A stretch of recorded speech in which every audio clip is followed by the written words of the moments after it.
देखा है कि जानदार अपने जैसा जब पैदा करते हैं, तमाम ऑर्गेनिज्म अपने जैसा जब पैदा करते हैं तो अपने टाइप का ही पैदा करते हैं। जितने ऑर्गेनिज्म जब पैदा करते हैं अपनी नस्ल बढ़ाने के लिए अपने टाइप का, तो उसी टाइप का पैदा होता है। जैसे इंसान पैदा करता है तो इंसान ह्यूमन बीइंग अपने जैसा पैदा करता है। अगर बंदर की नस्ल से जानदार पैदा होता है तो उससे जैसा पैदा होता है। अगर केले की नस्ल बढ़ेगी तो उससे केला पैदा होगा। अगर आम की नस्ल बढ़ेगी तो उससे क्या पैदा होगा? आम पैदा होगा। अब यहाँ पे सवाल ये पैदा होता है कि जानदार अपने जैसा पैदा कैसे करते हैं? ऐसा भी तो हो सकता है ना कि कोई जानदार पैदा करे, ऑर्गेनिज्म नया प्रोड्यूस करे, लेकिन वो माँ बाप से मैच ना करे, डिफरेंट हो। ऐसा कभी नहीं होता। क्यों नहीं होता? तो उसके पीछे आज का टॉपिक हम स्टडी करेंगे। हमारी बॉडी के अंदर जो सेल होते हैं, उन सेल के अंदर न्यूक्लियस के अंदर मौजूद कुछ ऐसे धागे होते हैं जिन्हें हम क्रोमेटिन मटेरियल या जेनेटिक मटेरियल कहते हैं।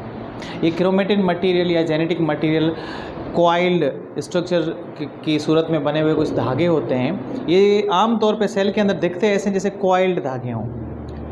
कोई अरेंजमेंट नहीं होती, कोई सीक्वेंस नहीं होती। Coil type, cluster type fibres पड़े हुए हैं, थ्रेड्स पड़े हुए हैं। इन थ्रेड्स को हम क्रोमेटिन मैटर कहते हैं। ठीक है, क्रोमेटिन मटेरियल कहते हैं, मैंने जेनेटिक मटेरियल भी कह सकते हैं, मैंने इनहेरिटरी मटेरियल भी कह सकते हैं। इस क्रोमोसोम्स को सबसे पहले 1882 में सर वॉल्टर फ्लेमिंग ने डिस्कवर किया था। आप सबको पता है, आपने 9th क्लास में पढ़ा होगा कि वॉल्टर फ्लेमिंग ने क्रोमोसोम्स को डिस्कवर किया था।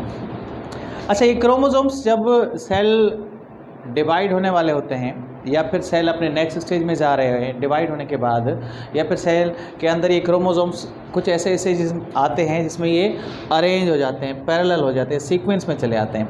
जब ये क्रोमोसोम्स के धागे जब सीरीज़ में चले आते हैं, सीक्वेंस में लाइनअप हो जाते हैं, स्टेट लाइनअप हो जाते हैं, तो इन अरेंज्ड धागों को हम कहते हैं क्रोमोसोम्स। क्या कहते हैं? क्रोमोसोम्स। अब इनका नाम क्रोमोसोम कैसे पड़ा? क्योंकि वॉल्टर फ्लेमिंग जब रिसर्च कर रहे थे, सेल पे रिसर्च कर रहे थे, तो सेल को उन्होंने कलर दिए, सेल को इसने कलर दिए, स्टेन दिए। तो इन्होंने देखा कि ये जो धागे हैं ये इनको कलर्ड नज़र आए, इसीलिए इसको नाम दिया गया। Chrome means coloured, soma means body. Walther Flemming को ये लगा कि ये कलर्ड धागे हैं, ये नेचुरली कलर्ड धागे हैं, लेकिन बाद में पता चला कि ये नेचुरली कलर्ड धागे नहीं है, ये कलरलेस धागे हैं। तो इनके कलर के होने की वजह से वॉल्टर फ्लेमिंग इनको नाम दे दिया क्रोमोसोम्स। ठीक है, तो अगर कॉइल फॉर्म में स्ट्रक्चर मौजूद है तो आप उसे कहेंगे क्रोमेटिन मटेरियल, लेकिन अगर अरेंज फॉर्म में वो धागे मौजूद तो आप उसे कहेंगे क्रोमोसोम्स। अभी क्रोमोसोम्स जो होते हैं हर सेल के अंदर डिफरेंट नंबर होते हैं। जैसे इंसान के सेल के अंदर 46 होते हैं, कैट के अंदर 37 होते हैं, डॉग के अंदर 38 होते हैं, चिंपैंजी के अंदर 48 होते हैं, मटर के अंदर कितने होते हैं? 8 नंबर ऑफ क्रोमोसोम्स होते हैं। तो ये डिफरेंट नंबर ऑफ क्रोमोसोम्स हर सेल के अंदर मौजूद होते हैं। ठीक है, ये क्रोमोसोम्स के जो धागे होते हैं, जैसे इंसान के अंदर अगर 46 क्रोमोसोम्स हैं तो यानी 46 धागे जो हैं, एक धागा दूसरे धागे के साथ पेयर बना के रहता है। तो कितने पेयर होंगे 46 के? 23 नंबर ऑफ पेयर। इस तरह हर सेल के न्यूक्लियस के अंदर ऐसे 23 पेयर पड़े होते हैं। ये 23 पेयर जो होते हैं, 43 जो पेयर होते हैं, इनमें 23 पेयर जो होते हैं, 23 पेयर जो होते हैं, कितने पेयर बनेंगे? 23 पेयर में 22 पेयर जो होंगे वो हमारे फिजिकल फीचर डिफ़ाइन करते हैं। नॉर्मल फंक्शन जो मेल और फीमेल के सेम होते हैं तकरीबन, वो डिफ़ाइन करते हैं, इसलिए हम उनको ऑटोसोम्स कहते हैं। यानी ऐसे क्रोमोसोम्स जो तक हमारे जनरल कैरेक्टर जो डिफ़ाइन करें। लेकिन 23rd पेयर जो होगा, लास्ट वाला जो पेयर होगा, 23rd पेयर जो होगा, उसे हम कहते हैं सेक्स क्रोमोसोम। क्या कहते हैं? Sex chromosome. वो इसलिए कहते हैं क्योंकि 23rd क्रोमोसोम का जो पेयर होगा वो ये डिफ़ाइन करेगा कि हम जो हैं वो मेल बनेंगे या हम जो हैं वो फीमेल होंगे। ठीक है, यानी 23rd पेयर से पता चलता है कि बेबी जो पैदा होने वाला है वो उसका सेक्स क्या है, उसका जेंडर क्या है, मेल है या फीमेल है। यानी 23 क्रोमोसोम्स में से 23rd पेयर ये डिसाइड करता है। तो ये 23 पेयर इंसान के अंदर मौजूद होते हैं। क्रोमोसोम्स के धागे हमेशा पेयर में रहते हैं। ठीक है, ये दोनों धागे आपस में, इनको एक जोड़े रखने के लिए एक डॉट लाइक स्ट्रक्चर होती है जिसे हम सेंट्रोमेयर कहते हैं। क्या कहते हैं? सेंट्रोमेयर। क्रोमोसोम्स के बीच में एक डॉट लाइक स्ट्रक्चर होती है जिसे हम सेंट्रोमेयर कहते हैं। ये सेंट्रोमेयर वो डॉट लाइक स्ट्रक्चर है जो दो क्रोमोसोम्स को, ये एक धागा है और ये ब्लू कलर में आपको दूसरा धागा दिख रहा है, ये दोनों आपस में चिपके हुए जुड़े हुए हैं, तो उनको जोड़े रखने के लिए जो डॉट लाइक स्ट्रक्चर है उसे हम कहते हैं सेंट्रोमेयर। इसका फंक्शन क्या है? ये बाइंड करता है दो क्रोमेटाइड्स को। ठीक है, ये अगर 2 क्रोमोसोम्स, यानी ये एक पेयर हो गया, अगर इस बिल्कुल सिमिलर दूसरा पेयर भी अगर सेल के अंदर मौजूद है तो उसे आप कहेंगे होमोलॉगस क्रोमोसोम। यानी अगर ये एक पेयर मौजूद है, ये अगर दूसरा भी सेम क्रोमोसोम मौजूद है या सेम पेयर मौजूद है, सेम स्ट्रक्चर का पेयर मौजूद है, उसे आप कहेंगे homologous chromosomes. What is homologous chromosomes? 2 chromosomes of same structure same function, तो उसे आप कहेंगे होमोलॉगस क्रोमोसोम। अब वापस आते हैं सेंट्रोमेयर पे। सेंट्रोमेयर का फंक्शन अभी मैंने आपको डिफाइन किया कि ये डॉट लाइक स्ट्रक्चर है जो 2 क्रोमोटाइड को आपस में बाइंड करके रखता है। यानी क्लियर हो गया कि ये 2 क्रोमोसोम्स के जो धागे हैं, इनमें जो सिंगल धागा होगा उसे आप क्या कहेंगे? क्रोमोटाइड। क्या कहेंगे? क्रोमोटाइड। यानी क्रोमोसोम, अब क्रोमोसोम का सिंगल क्या हो गया? क्रोमोटाइड। ये एक सिंगल क्रोमोटाइड है, ठीक है। अब सिंगल क्रोमोटाइड को देखते हैं तो ये क्रोमोटाइड के बीच में सेंट्रोमेयर, उसकी ये 2 आर्म्स हैं, 2 इनके बाजू हैं, ठीक है, दोनों सेम है। अच्छा, इस एरिया को जो इन टर्मिनल एरिया है इसे हम कहते हैं टीलोमेयर। क्या कहते हैं? टीलोमेयर। यहाँ पे भी टीलोमेयर है, यहाँ पे भी टीलोमेयर है। अच्छा, टीलोमेयर जो होता है ये नॉन स्टिकी होता है। क्या होता है?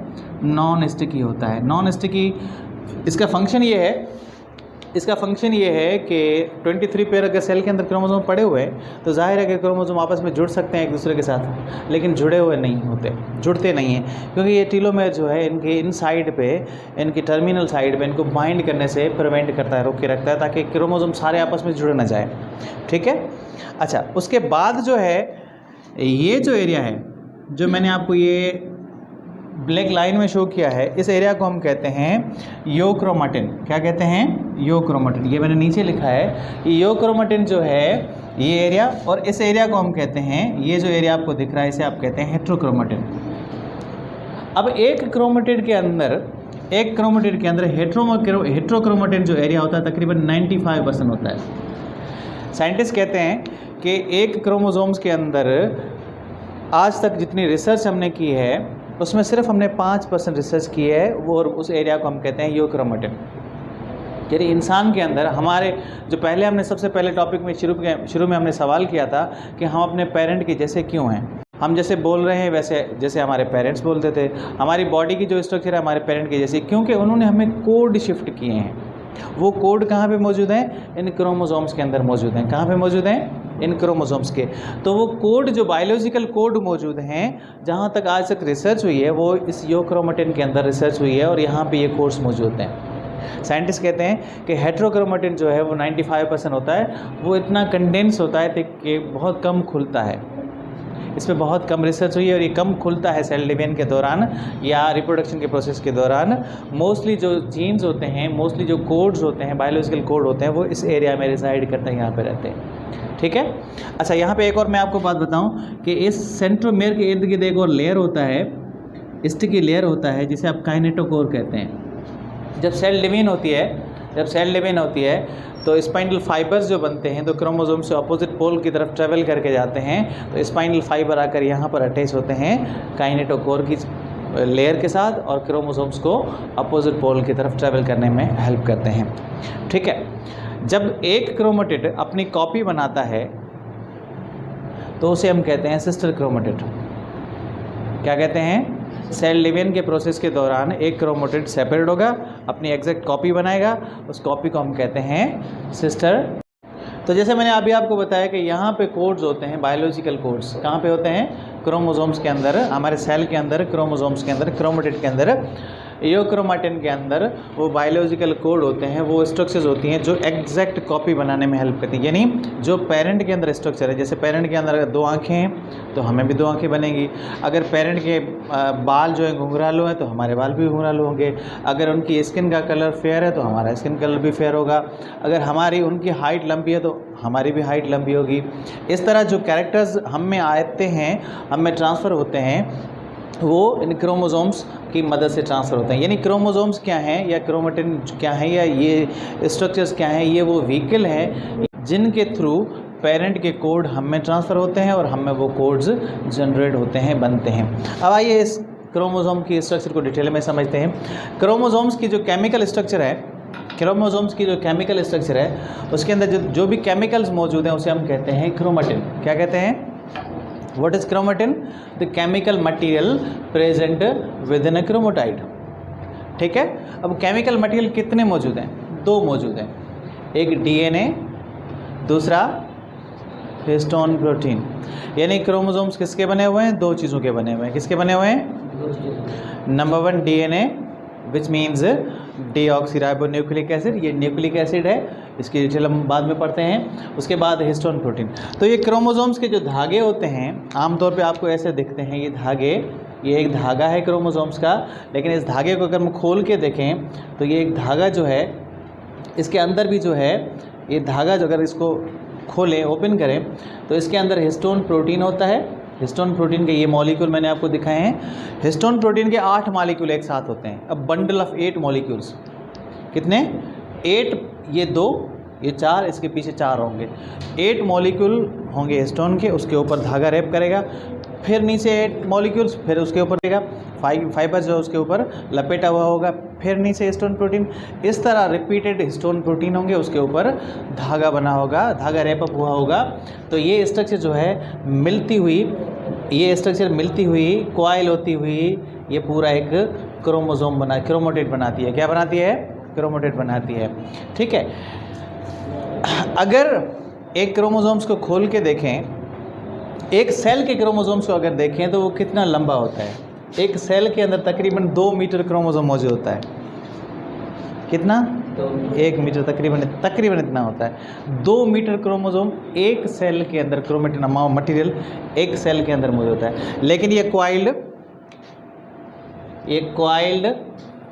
फिर सुपर क्वाइल्ड, फिर सुपर क्वाइल्ड, इस तरह हमें एक धागा दिखता है। क्वाइल्ड, फिर सुपर क्वाइल्ड, इस तरह ये सुपर क्वाइल होते हुए सिर्फ हमें 0.2 माइक्रोमीटर में दिखता है। अगर एक क्रोमोटाइड की साइज़ की अगर बात करें तो ये सिर्फ 0.2 माइक्रोमीटर होता है। कितना होता है? 0.2। लेकिन खोल के देखें तो ये 2 मीटर लंबा होता है, एक सेल का क्रोमोसोम। ठीक है, इतना काफ़ी है आज के लिए।